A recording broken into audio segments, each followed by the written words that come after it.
Well, hello and greetings from St. Paul, Minnesota, where your favorite hockey team is going to turn around its season, beginning here tonight. Good morning to you on that happy note. Good Thursday morning. I'm Dejan Kovacevic of DK Pittsburgh Sports, and this is Daily Shot of Penguins. It comes your way bright and early every weekday if you're into football and or baseball. I also offer daily shots of Steelers and Pirates where you found this. It'll be Penguins versus Wild here tonight at the XL Energy Center. That's an 8:08 p.m. Eastern Time face-off. Minnesota will be without Marc-Andre Fleury. They found out yesterday after practice due to injury, but another former Penguin of sorts, Philip Gustafsson's going to be the starter for Minnesota. Instead, he, of course, was a former draft pick in Pittsburgh. At practice yesterday in Cranberry, meaning the Penguins practice, lines and pairings weren't really shown. There was some drills that threw hints, but the one hint that jumped out was the only one that you'd care to know right about now, and that's that Rickard Rakell appeared to be back on the first line next to Sidney Crosby and Jake Guentzel, whereas Bryan Rust was appearing to be back on the second line with Evgeny Malkin and Jason Zucker. That, my friends, is as it should be. That is as it should have been throughout this season without ever boomeranging back. If you have followed my coverage, whether in spoken or written form, over the years, you will know that I am not one to take lightly the responsibility that comes with criticizing Sidney Crosby. I don't believe that he deserves criticism, hardly ever. In addition to being everything that he's been as an immaculate performer, he's an immaculate person. However, Sid has his vices. We all do. Sid loves to have his guys on his line grinding right along with him. He doesn't want to have two guys grinding and then a third just kind of seeking out open spaces for shots and whatever else. Well, guess what? That's what you got. That's what you got. Meaning with Rakell. Rakell has been this team's most consistent performer at any position to this point in the season, and I don't believe that I'm overstating that. And he has been that regardless of what line he's on. Whereas the other night against the Maple Leafs, the Sid line was on the rink for, well, all of the goals. And there's just nowhere to go from that. Sid, Jake, and Russ just isn't working right now. But right now shouldn't be the issue. The reason that the Gino, Rakell, Zucker thing hasn't been set in stone yet is that Sid wants those guys together, Jake and Rust, and as a result, Sid, Jake, and Rust is seen organizationally as the default. Does that make sense? Like, once things get good again, well, we can just go right back to Sid, Jake, and Rust and just make it work from there because that's what makes, well, it's what makes the captain happy.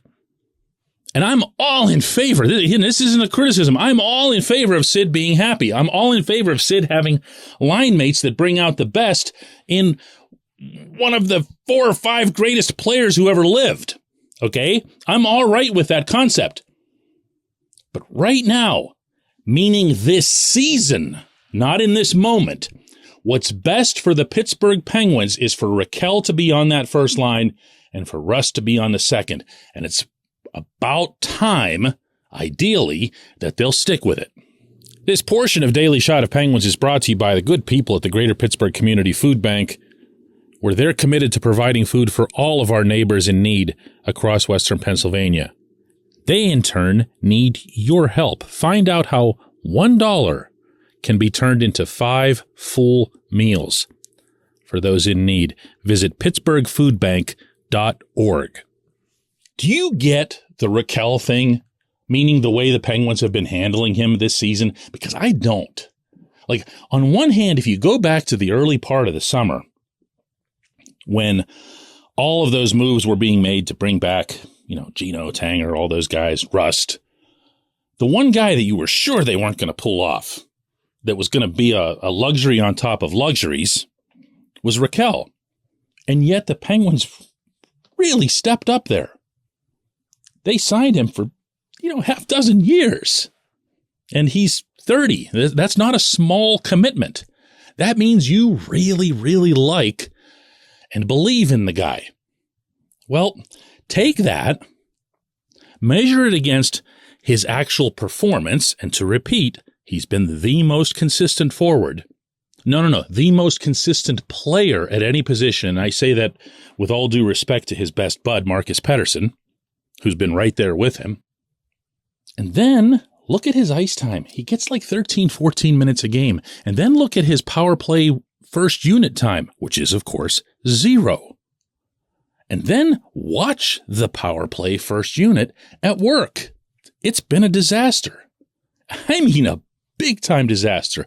And yeah, I know, I've been covering these guys long enough to know that eventually they'll come out of it, they'll poke home a few goals. But running this team as if there's always a tomorrow to get back into the playoff race is kind of dangerous. Because then you're going to put yourself, before you know it, by, mid-January or something, with your back against the wall, looking up at 10, 12 teams over you. And then you're going to be going, oh no, it's time to try this and do this. And you could do this stuff now. The reason Rakell was kept, in addition to his skill, in addition to his character, was that he would provide the Penguins with a formidable top 6. He has done his part, again, regardless of line, but especially when he's been with Sid, even though it's not the way Sid prefers to conduct his business 5-on-5, it's very much a productive result. They've connected for points. They've connected for 5-on-5 possession. It just looks a little bit different. Would anyone deny that Sid's been a productive center so far this year? Would anybody deny that Jake's been a terrific winger, putting up his own goals and points? Nope. So what was the problem? Why did it have to boomerang back to Rust? Why? When the Penguins have the answer to that question, they're going to figure out a lot of stuff. We come back, J1Q.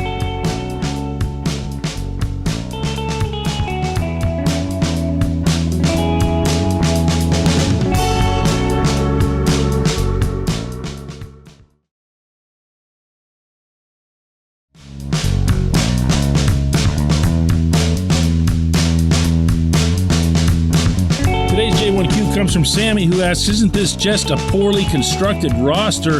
Ron Hextall was a disaster in Philly, and he's brought his inadequacies to Pittsburgh. Sammy, I have to begin by expressing legit amusement at every time Hextall gets criticized by a Penguins fan that they have to throw in that he came indirectly from Philly. As if he's like a secret agent who's come here to sabotage the proceedings, It's just fun for me. The roster is not constructed well. And when I say that, it's not just, bemoaning the obvious and the Kasperi Kapanen contract that's a self-tied anvil over the Penguins' collective heads, both in terms of cap usage and in terms of, he's a guy on the roster you would ideally have being productive, and he isn't productive. And they should have known he wouldn't be productive. So that alone would support your point there about the poorly constructed roster. But it goes beyond that, because the part that confounds me is that I go back to the conversations that were being had after Game 7 and then right through the draft in Montreal among upper management within hockey ops. And all they talked about was becoming harder to play against. That was not me saying that. That was not you, Sammy, saying that. That was them. That was the realization that they came to. after being eliminated by the Rangers that they needed to address more than any other. They wanted to be a little bit tougher in front of their own net. They got Jeff Petrie. They got Jan Ruda. They shook up their defense a little bit. But they wanted to become a team in general that was harder to play against. And from there, they went and got Josh Archibald. I mean, this is what I'm talking about. Like, what do you do with that? And they held on to Brock McGinn, and they signed Kapanen. I have to bring it up again, because in this context, it's more mind-boggling than in any other.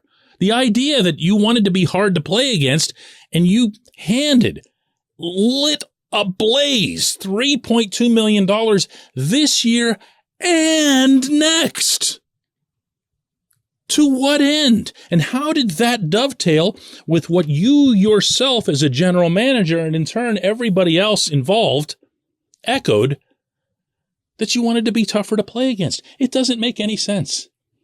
It doesn't. And they still need to become that.